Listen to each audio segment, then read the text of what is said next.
శనివారం అర్ధరాత్రి దాటిన తర్వాత అమెరికా ఇరాన్లో విరుచుకుపడింది. B-2 బాంబర్లతో BGU-57 బంకర్ బ్లాస్టర్ బాంబర్లతో 3 అణు కేంద్రాలను అయితే నాశనం చేయడానికి ప్రణాళికలు రచించింది. అందులో ఫార్దో అణు కేంద్రాన్ని అయితే పూర్తిగా ధ్వంసం చేసినట్లు చెబుతోంది. మరి అదే జరిగితే రేడియేషన్ ఏది అంటే అక్కడ నుంచే అంతకు ముందు రోజే మొత్తం ఇరాన్ ఇక్కడ ఖచ్చితమైనటువంటి దాడి జరుగుతుందని గ్రహించి ఒక 16 కార్గో ట్రక్కుల ద్వారా అక్కడ ఉన్నటువంటి యురేనియాన్ని అలాగే మిగతా పరికరాల్ని సెంట్రిఫ్యూజుల్ని అన్నిటినీ తరలించినట్లుగా అక్కడ ఇరాన్ మీడియా అయితే చెబుతోంది. ఇలాంటి పరిస్థితుల్లో మళ్ళీ అమెరికా దాడి చేస్తుందేమోనని మిగతా అణు కేంద్రాల్లో ఉన్నటువంటి యురేనియాన్ని ప్లూటోనియంని అలాగే అక్కడ సెంట్రిఫ్యూజులు మిగతా పరికరాలు మొత్తం సాంకేతికతనన్నింటినీ కూడా ఇంకా దృఢమైనటువంటి ఇంకా భద్రంగా ఉన్నటువంటి ప్రదేశాలకు తీసుకెళ్లిపోయి వెంటనే అణుబాంబులు అయితే తయారు చేస్తాం. ఎందుకంటే అమెరికా చేసినటువంటి పని అంతర్జాతీయ చట్టాలకి విరుద్ధంగా ఉంది.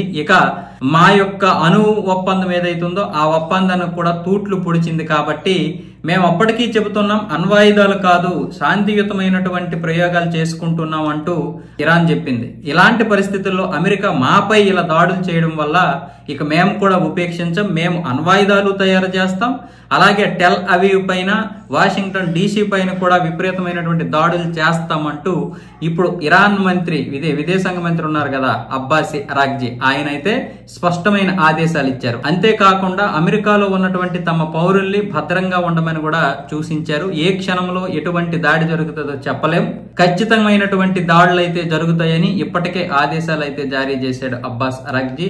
అలాగే దీన్ని ఇరాన్ మీడియా కూడా ధృవీకరించింది.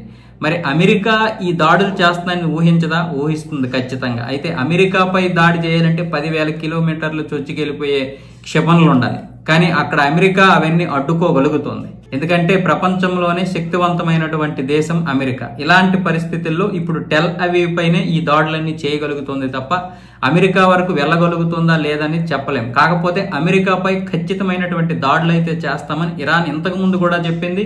ఒకవేళ మాపై గనక దాడులు చేసినా అణు కేంద్రాలపై దాడులు చేసినా ఇరాన్ పై కూడా నేరుగా దాడులు చేస్తామంటుంది. మరి ఎక్కడి నుంచి దాడులు చేస్తుందంటే తనకు చెందినటువంటి కొన్ని ఇస్లాం దేశాలతో మాట్లాడి ఖచ్చితమైనటువంటి దాడులు అయితే చేసే అవకాశాలు కూడా ఉన్నాయి. అందుకే అమెరికా ప్రభుత్వం కూడా అక్కడ ఉన్నటువంటి ప్రజల్ని అప్రమత్తం చేసింది.